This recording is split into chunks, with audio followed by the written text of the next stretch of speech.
Hello again, friends, and welcome to Figure Study, where I'm once again trying something a little bit different with the backdrop. It's a work in progress. I'll figure it out eventually. But today we're taking a look at Studio Series 86 Grimlock, the Grimlock that I teased in the last video, and this is a figure that I did do some customizing on.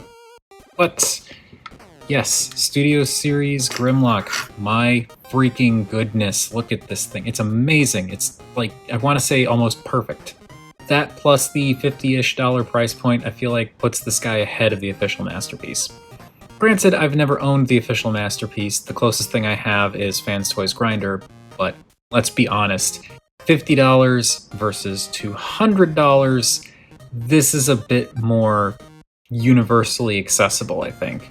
I do have his gun stored on the back. I'm just going to take that off for the rest of this portion, but for anyone curious, there are little slots on the back there and these little tabs on the side of the gun. You just line those up and they tab in there, and that's what holds it in place.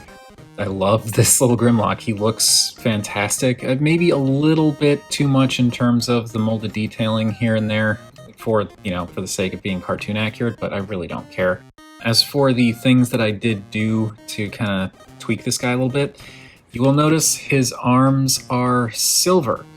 They come in this plastic color, which is kind of like a dull white, and I kind of just wanted them to be silver. So what I ended up doing was I popped the arms out of the sockets here. There's a big ball joint. I went over the actual ball with a silver Sharpie, and then I painted the arms with silver enamel paint, just the typical enamel paints that I use, with the idea being that the Sharpie would theoretically be less likely to rub off when moving the ball joint around, or at least wouldn't be as easy to rub off as the enamel paint. It doesn't really look like that's the case, but at the same time, it's just the little joint inside the socket there. I feel like it doesn't stand out too much. I had considered painting the tail, but the way that this all transforms and kind of tucks inside the legs for robot mode, I feel like it's probably better to just leave that in the kind of white color. But I did add some black detailing in a few other spots, like these little vents on the side here, these little vents under here, and the black bands around the what are the legs, and then also vents up here. And I believe that is it for the black on the Dino Mode. Last thing I painted for the Dino Mode was I did paint his teeth silver, and I really, really like how that stands out.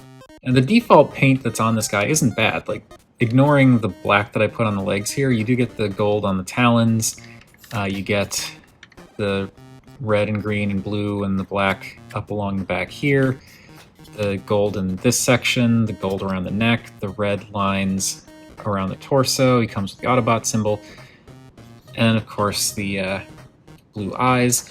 So yeah, there's some nice paint work on this guy. I just felt like he could use a little bit more, which is why I detailed him up a little bit. But yeah, this is just a really nice little Grimlock, though he's not really little, which we'll see when we get into the size comparisons.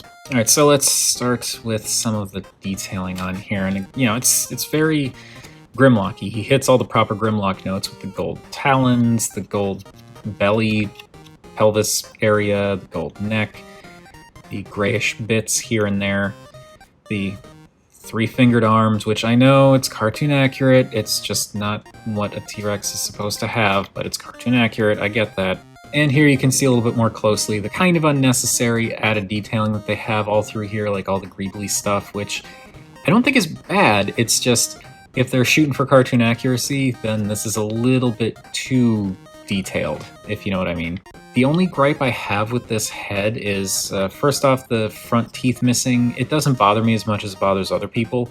It would have been nice if he had front teeth, and I didn't have to, say, get those with an upgrade kit, which I do have pre-ordered, but it's fine. It doesn't bother me too much. The reason I was getting that upgrade kit has more to do with like the arm covers and the transformable wheelie rather than the teeth. The thing that really bugs me with the head is these open screw holes on this side.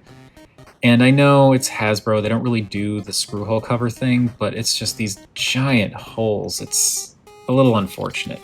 But the head looks really nice from this side. And he's got that telltale Grimlock cheek and a really nice kind of metallic blue for the eye. I like that. Now for the articulation, yes, I'm actually going to bother covering articulation. I know it's weird. Starting at the head, it can look up quite a ways, and that's as far down as it goes. The jaw can only open that far. It actually stops due to the way that the head is built. Just kind of butts up against this bit here, which I don't really mind. And the neck can turn. Unlike the Masterpiece, it turns freely and is not part of some ridiculous gimmick where you're supposed to like wag the tail. I don't know why they did that. I suppose for its time it was cute. It was the early days of Masterpiece, it's fine. I'm willing to give it a pass. Not that I'm the arbiter of all things Transformers, but you know what I mean. The arms here are on a ball socket, so they can rotate and kind of go out and in a little bit and forward and back a little bit. It's really kind of stiff on mine because of the work I did with the Sharpie there. For the little elbow thingies, they can go up that far. They can also go back quite a ways. So Grimlock can break his little dino arms if you want. And that is it for the dino arms. You don't have anything at the wrist at all, which that's fine. I don't really mind. I don't think he really needs them. I'm not going to keep him in Dino Mode that much anyway. For the hips, they can go forward and backward all the way around. They have some very nice in and out. They've got rotation. And they also have a, wow, over 90 degrees of knee bend. A thing that I really like about what they did with Grimlock's knees is they gave him this joint where it can bend like this, but then when you go into the robot mode, if we mess around with the transformation a little bit here and flip the fist out, you can see that this here is how the arm is supposed to go. It doesn't like rotate around and you rotate the fist, though you could do that if you wanted, but then you'd have this gap on the outside. What it actually does is really cool. There's actually two joints built into this elbow that go in opposite directions. So you've got a knee for the Dino Mode, and then that locks into place and unlocks back here and gives you the elbow for the robot mode. And that's incredible. I can't believe we didn't see this sooner on Grimlock's, but hey, it works. And if you wanted to, you could do both joints to give them kind of like a chicken leg thing. Personally, I prefer to just use one at a time. So that's how I have that set up. And then the little toes can twiddle up and down, mostly down, but you get a little tiny bit up. And that is it for the articulation on Grimlock here. Let me put him over here so we can move on to size comparisons. So we've got a lot to go through.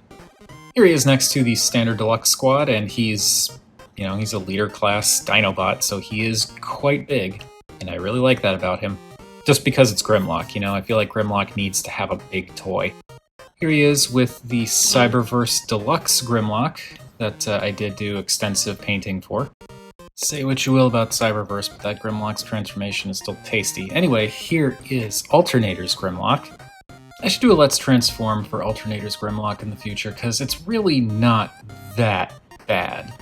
I mean, it's not great, but it's not that bad. You just have to know where the shoulders go. Anyway, here is Studio Series 86 Grimlock with Planet X Vulcan, their Fall of Cybertron Grimlock. Here's Studio... wait, I need to readjust. Hang on. And here he is with the gigantic beast that is Fan Toys Grinder. And Grinder is actually where I took some of my coloring inspiration from, because he's got the bands around the bottoms of the legs here and the bands here.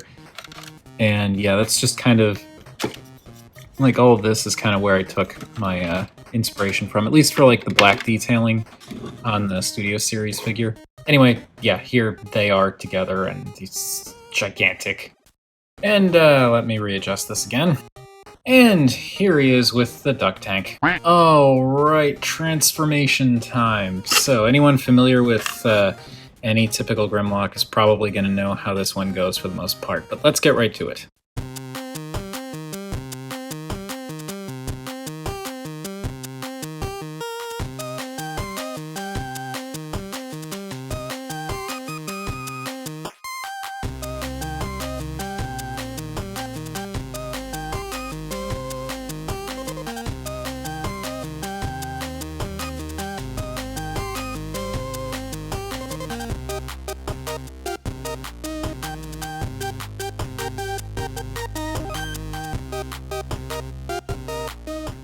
And here we have Studio Series 86 Grimlock in his robot mode, and this is just amazing. This is a great Grimlock. I've said that already, but my god, this thing is just so good.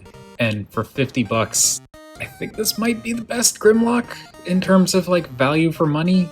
I don't know, it's just he hits all of the right notes for a Grimlock, for like a classic G1 style Grimlock. The transformation's solid, it's both classic and has a slight adjustment in terms of the fact that the tail kind of tucks inside the boots there, and the dino head actually pegs in back here, so it kind of locks in place. The wings can move up and down, unlike the non-Master PC Grimlocks. He's just fantastic, and I absolutely adore this, and I'm gonna stop talking about that now and move on to the general stuff. So yeah, as I said, definitely does the G1 Grimlock thing very well, because you've got the big boots with the little rectangular colors on them, the black thighs, red pants, big gold chest, the arms that are clearly made up of robot T-Rex legs, complete with the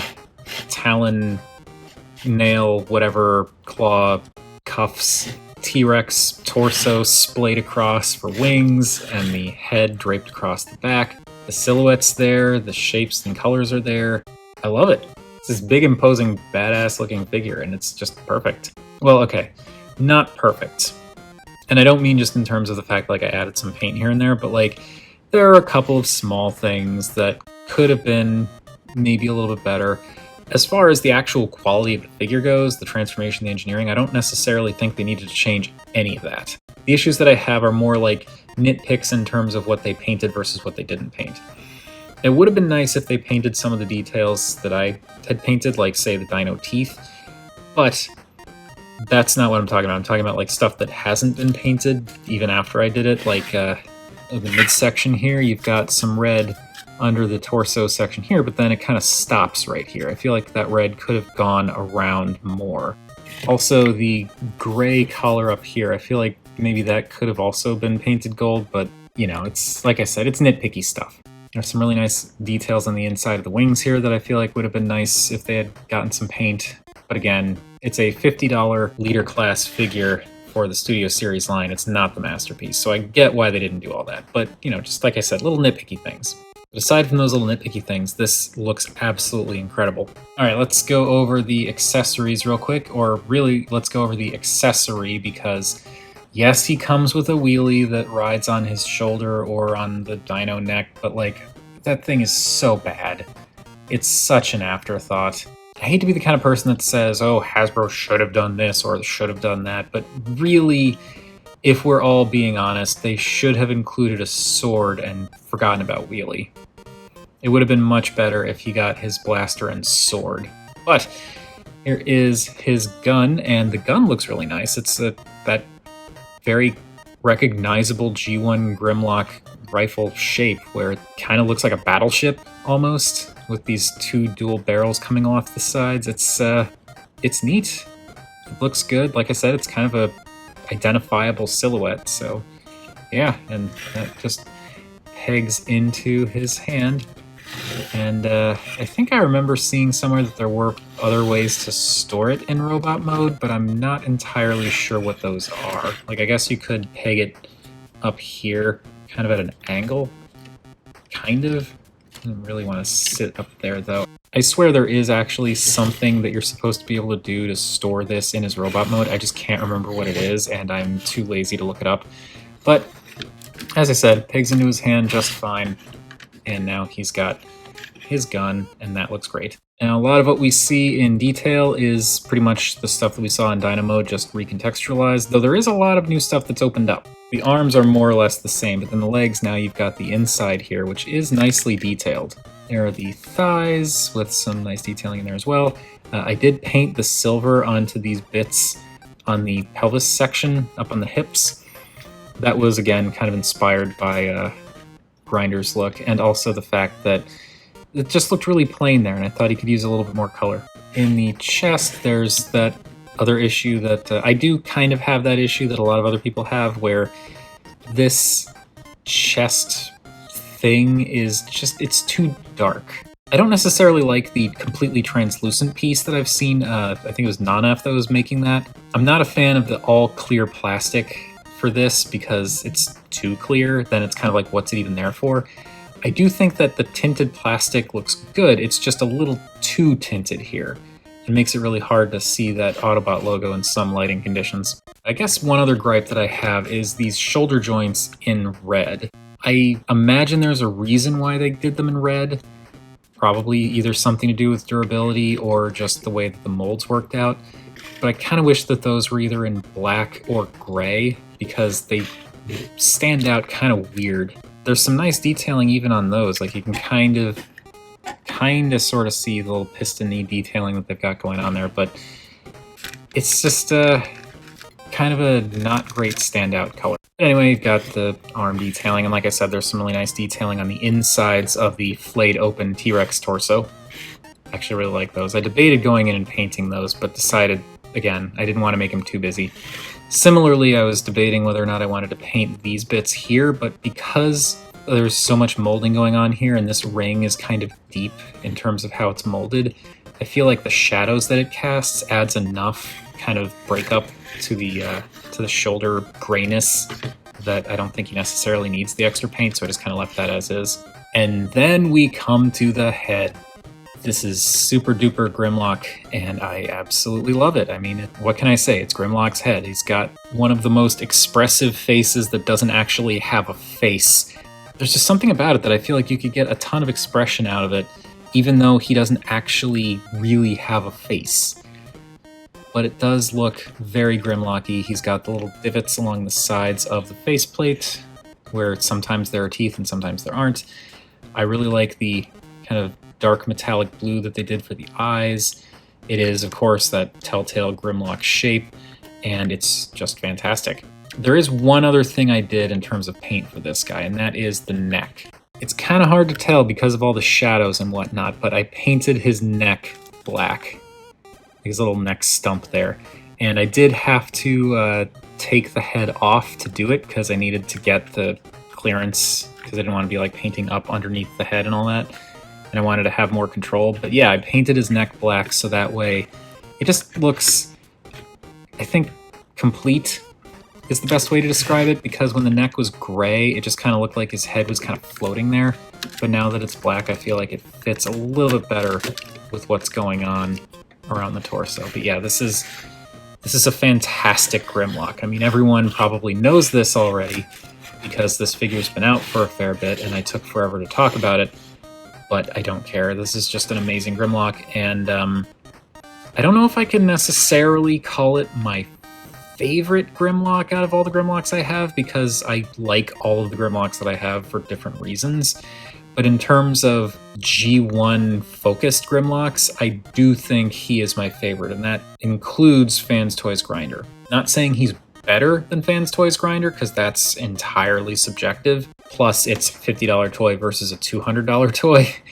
But I do think he is my favorite of the G1 style Grimlocks that I have.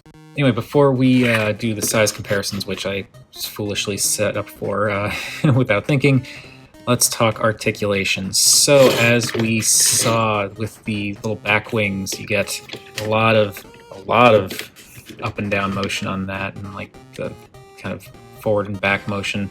You can still move the T-Rex arms, though I prefer to just keep them as is. The shoulders, they can go out all the way, they can go around all the way, though the wings can get in the way if you don't move them out of the way to accommodate for that.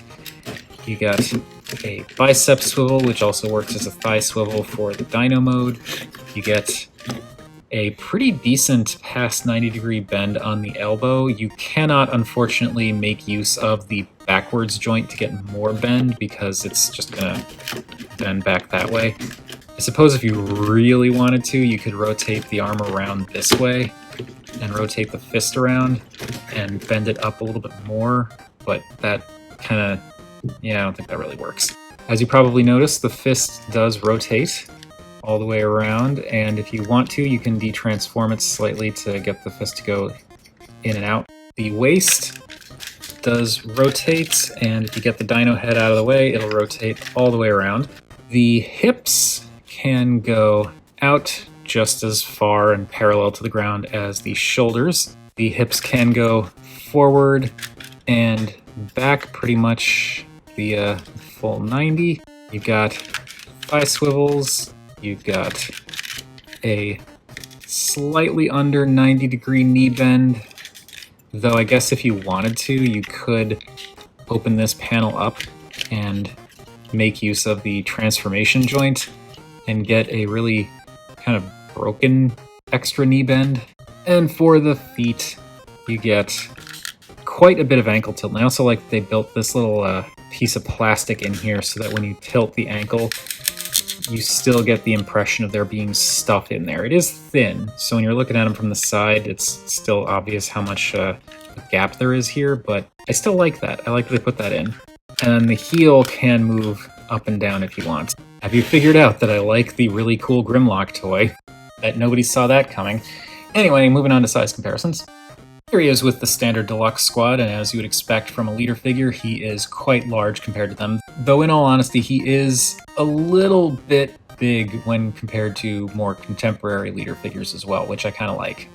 Case in point, put him next to Kingdom Megatron, and he's not like massively bigger compared to Megatron, but he is noticeably bigger. Anyway, moving right along, here he is with Cyberverse Adventures Deluxe Grimlock. There he is with Alternators Grimlock, who is definitely smaller, but, you know, he still kind of has that Grimlock vibe, at least for me. And once again, I need to readjust, so hang on a second. Right, so here he is with Fans Toys Grinder, and yes, Grinder is significantly larger. And, let me readjust again to bring things in a little closer. Yes, I did almost forget to bring out Vulcan for the robot mode size comparison. It's just, I had him off to the side and forgot he was there. But here he is with Planet X's Vulcan. And before we bring out the last of our size comparisons, it's time to tease the next video. I did go back and forth with myself a couple of times on what I wanted to do for the next one, but I know a lot of channels have been covering this figure recently, and I kind of feel like maybe I shouldn't talk about it because everyone's talking about it, which means fewer people are going to care what I have to say about it, but at the same time, I just want to talk about it because I really like it. So, for next time. No, I'm serious. And here he is with the Duck Tank. Alright, that has been my look at Studio Series 86 Leader Class Grimlock. I know I made a big deal in the last video about this one, I wanted to make this one special because it's the 400th figure study video, and after this I'm just gonna stop numbering them. And I feel like, yeah, the video itself may not be all that special. Like, I didn't really do anything special for the video, for the sake of the video. I didn't put any extra work into it, really. It's just kind of a regular video. But it's special to me, and it's special because I love Grimlock so much. Like, I don't have a shrine devoted to him like, say, Thew has to Skywarp. Due to money and space constraints, that's not really a good option. But I do really like Grimlock. I'm always down for the robot T-Rex boy. And I really, really, really like Studio Series 86 Grimlock. This might be stretching it a little bit, but this is just how I feel. If you want to say I'm being hyperbolic, that's fine. Which is probably true. But how everyone's been reacting to Kingdom Cyclonus and how that's like one of the most amazing Voyager-class Transformers figures to come out in the past several years, like possibly decade. That's how I feel about this guy in terms of leader-class figures. He doesn't really do anything all that special, he just does things really, really well. I love this thing. And I didn't really say it earlier in the video, but I do like the little bit of added detail that those added bits bring to the design here with like the black in the legs and the black in the arms. It just makes it a little bit more visually interesting without, I think, overpowering everything. But anyway, yeah, that is gonna do it. That has been my look at Studio Series 86 Leader Class Grimlock, and in case you couldn't tell, I love this thing. If you're thinking about getting it, then I'd say do it. Absolutely do it. It's worth it, especially if you're into Grimlock. But that's enough of my rambling. What do you all think of Studio Series 86 Grimlock? Whatever your thoughts, feel free to chime in down below. I always enjoy hearing from you all. There is also that Patreon thing that I got going. It's only got the $1 tier because I'm not sure what else I could really offer, but any support would be greatly appreciated, though not required. I mean, really, the fact that you're watching this is support, so I appreciate that. Thank you everybody for watching, and remember, art is more than meets the eye.